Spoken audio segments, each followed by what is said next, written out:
여러분 안녕하십니까? 11월 2일 화요일 이룸경제뉴스의 김은수입니다. 뉴욕 증시가 11월 첫 거래를 소폭의 상승세로 시작했습니다. 주요 지수 모두 사상 최고치에서 마감하기도 했는데요. 이번 주는 11월 증시 방향을 잡는 데 있어 중요합니다. 미 현지 시간 오늘부터 이틀간 FOMC 회의가 진행되기 때문입니다. 11월 FOMC 회의에서 테이퍼링 계획이 발표될지 주목되고요. FOMC 회의가 지나가면 10월 고용 보고서가 오는 금요일에 공개됩니다.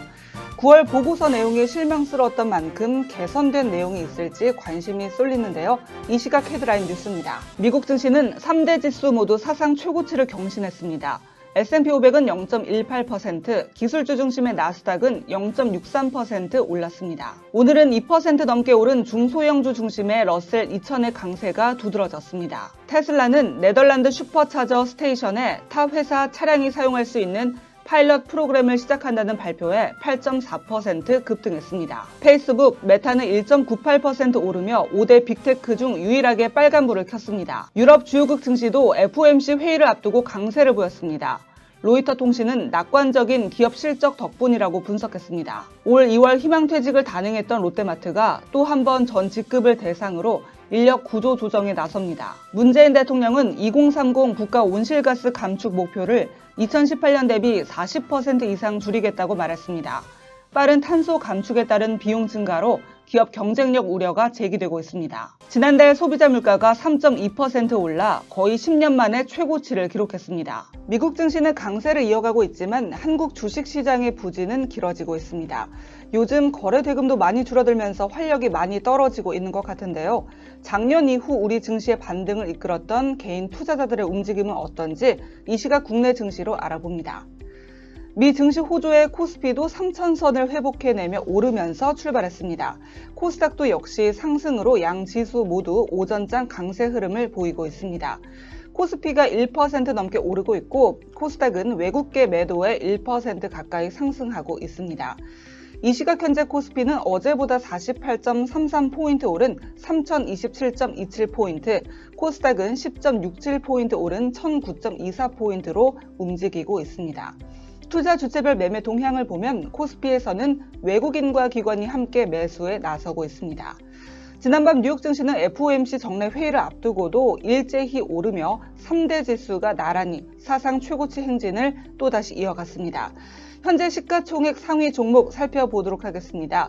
현재 모든 종목이 오르고 있는 가운데 삼성전자가 2%대 상승으로 다시 7만 원을 회복해냈고요. SK바이오사이언스, 노바백스 코로나19 백신의 첫 승인 소식에 9% 가까이 급등하고 있습니다. 반면 NC소프트가 외국계 매도에 급락하고 있습니다. 업종별로 살펴보도록 하겠습니다. 코스피에서는 전기전자 업종이 가장 크게 오르고 있습니다. 이 시각 현재 일본 증시 떨어지면서 거래되고 있습니다.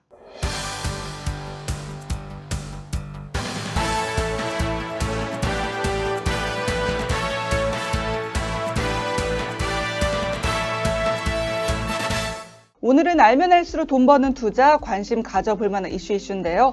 전 거래일 특징주인 코로나19, NFT, 교육 관련주에 대해서 알아봅니다. 정부의 위드 코로나 첫 단계가 시작됨에 따라 코로나19 신규 확진자 수가 현 수준에서 두세 배 증가할 수 있다는 전망에 코로나19 관련주가 상승세를 보였습니다. 현재 의료체계에서는 하루 확진자 5,000명까지 감당할 수 있는 한계치로 언급되고 있는데요.